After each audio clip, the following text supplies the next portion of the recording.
Hello friends, let us now learn some important treatment points about treatment of diabetes mellitus. So first we will see the ideal goals in diabetes mellitus. So the fasting blood glucose level should be 90 to 130 milligram per deciliter. Postprandial blood sugar levels should be less than 180 milligram per deciliter. HbA1c should be less than 7. Blood pressure should be less than 130 by 80 millimeters of Hg.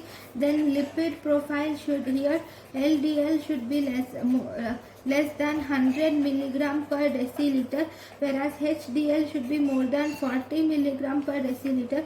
Triglycerides should be more than should be less than triglycerides should be less than 150 milligram per deciliter. So these are the main ideal goals for diabetes mellitus. Now how are you going to treat it? If you see the treatment, in treatment the goal of the treatment is to decrease the blood sugar levels. Okay, next to decrease the complications, that is acute complications should be decreased, and then you should also decrease the chronic complications. So if you see in the goal, first you should see lifestyle modifications. Okay, lifestyle modifications. Here in lifestyle modifications we should ask the patient to get adequate exercise and to decrease carbohydrate and decrease fat in diet, and thus you should ask the patient to go weight loss, and this will improve the insulin. This will lead to improvement of insulin sensitivity.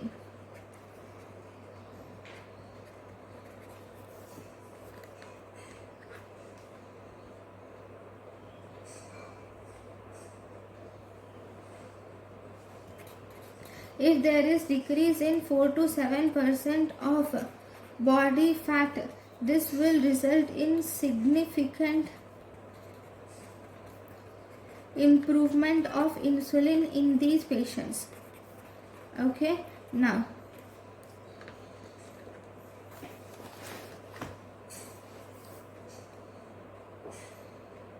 so after exercise and all this, in spite of this also, if HbA1c level is not less than 7%, then you should start the patient on drug therapy. So what are the list of oral hypoglycemic agents? Oral hypoglycemic agents, if you see,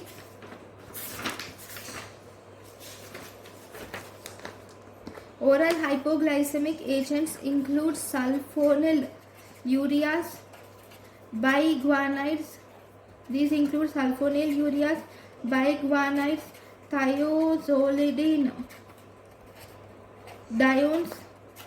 Okay, then we have alpha glucosidase inhibitors. Then these also include meglitidine. Then these include GLP-1 activators subcutaneously and DPP-4 inhibitors. Then these include amylin analogs, and these include bromocriptine. So these are the oral hypoglycemic agents. So then now let us learn some important points about metformin. Metformin is actually the drug of choice, and it does not cause, this metformin does not cause hypoglycemia. This metformin will result in weight loss, and it is contraindicated in renal failure. Even after giving metformin, if blood glucose levels is not controlled, then you should give sulfonyl ureas. Sulfonyl ureas are tried. These sulfonyl ureas are two types. They are first generation sulfonyl ureas or second generation sulfonylureas. First generation sulfonylureas include tall butamide, chloropropamide, chloropropamide. These are actually not used now because of hypoglycemia. These are not used, whereas there are second generation sulfonylureas, like we have glimepiride and we have glibenclamide. This glimepiride and glibenclamide can be used now. So then glimepiride and glibenclamide, these are actually used now. So what are the side effects of sulfonylureas?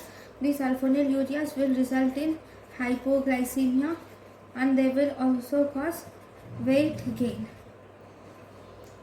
Then even after giving sulfonylureas and metformin, if there is no use, then if there is no control, even still, then you should give the next drug, which is you will have to add metformin plus sulfonylureas, and to this you will add a third drug, which is glitazone.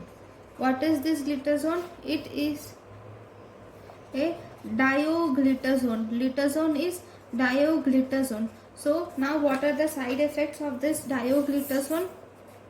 This dioglitazone will cause side effect like it causes fluid retention, and it is never given in congestive heart failure.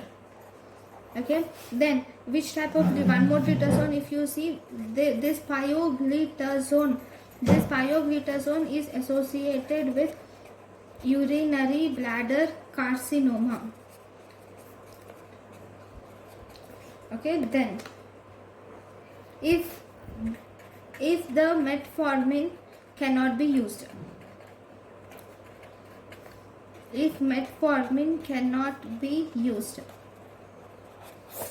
then what should you use? Then you will have to give GLP-1 analogs are given if metformin cannot be used. Like we can use the drugs like exenatide or liraglutide are used. These are given as injections. Okay, what does these do? These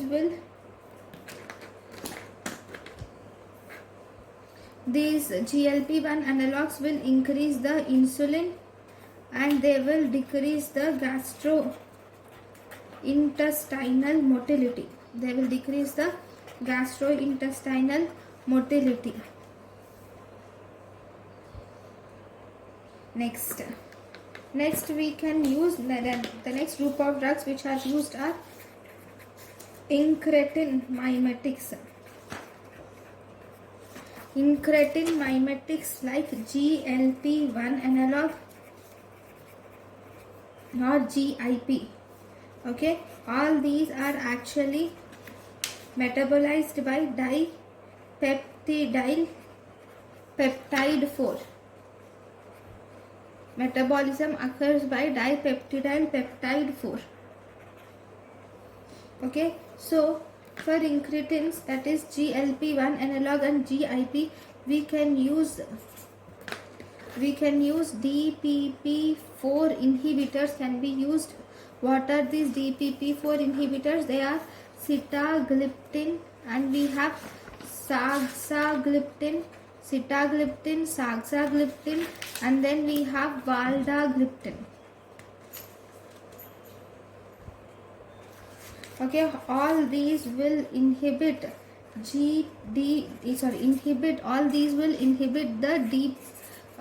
dipeptidyl peptidase, and as a result this GLP-1 analog GIP are inhibited. So as a result, so the blood glucose level is controlled.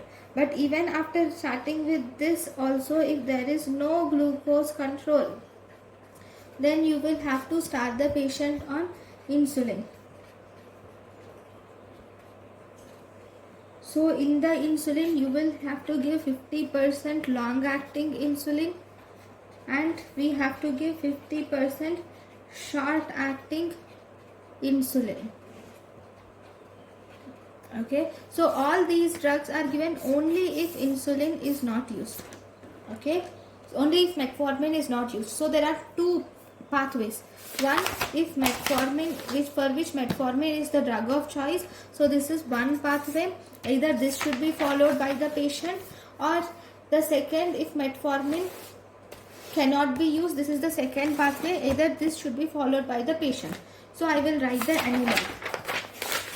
So if you see the analog, first metformin should be started. If there is no control, then you should add sulfonylureas. If there is no control, then you should add glitazone.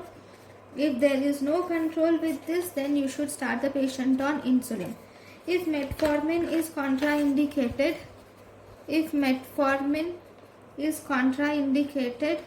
then you can give GLP-1 or GIP analogs, okay, plus DPP4 inhibitors are given. Even if it is not controlled, then you should start the patient on insulin. So we will see the types of insulin. So if you see the insulin types, insulin can be divided into one. We have ultra short acting insulin. If you see the ultra short acting insulin, we have to see the peak action and duration. Okay, first in ultra short acting insulin, Lispro, it is peak action is 30 to 60 minutes and duration is 4 to 6 hours, whereas Aspart peak action is 20 to 30 minutes and duration is 3 to 5 hours. Okay, then we have rapid acting insulin. Okay, in rapid acting insulin we have regular insulin, which is 2 to 4 hours is peak action and duration is 6 to 8 hours. Then we have semi-lente insulin. In semi-lente insulin, peak action is 2 to 6 hours and duration is 10 to 12 hours. Then we have intermediate insulin. Okay, in the intermediate insulin we have NPH can be given, which is peak action is 6 to 12 hours and duration is 12 to 18 hours is the duration. Then we have lente insulin, which is 6 to 12 hours is peak action and 12 to 18 hours is the duration. Then we have long acting insulin. In the long acting insulin, this includes one, we have Glargine, which is 2 hours is the peak action, 24 hours duration, and we have Levemir, which is peak action is 18 to 24 hours and duration is 36 hours. Okay, so this is about the indication in the insulin types. Now, what are the indications of insulin in type 2 diabetes mellitus? What are the indications of insulin in type 2 diabetes mellitus?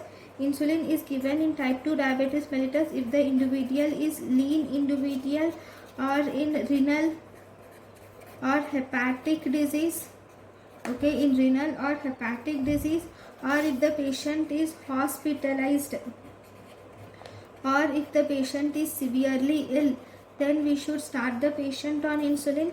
If the patient is pregnant, or in primary or secondary oral hypoglycemic failure, when there is primary or secondary oral hypoglycemic failure, then you should start the patient on insulin. Or if the patient has any complications of diabetes mellitus like acute ketoacidosis, diabetic ketoacidosis, or if the patient has hyperosmolar non-ketotic coma, then you should put the patient on diabetes mellitus, insulin. Then you should keep the patient on insulin. So these are the indications of insulin. Thank you for watching.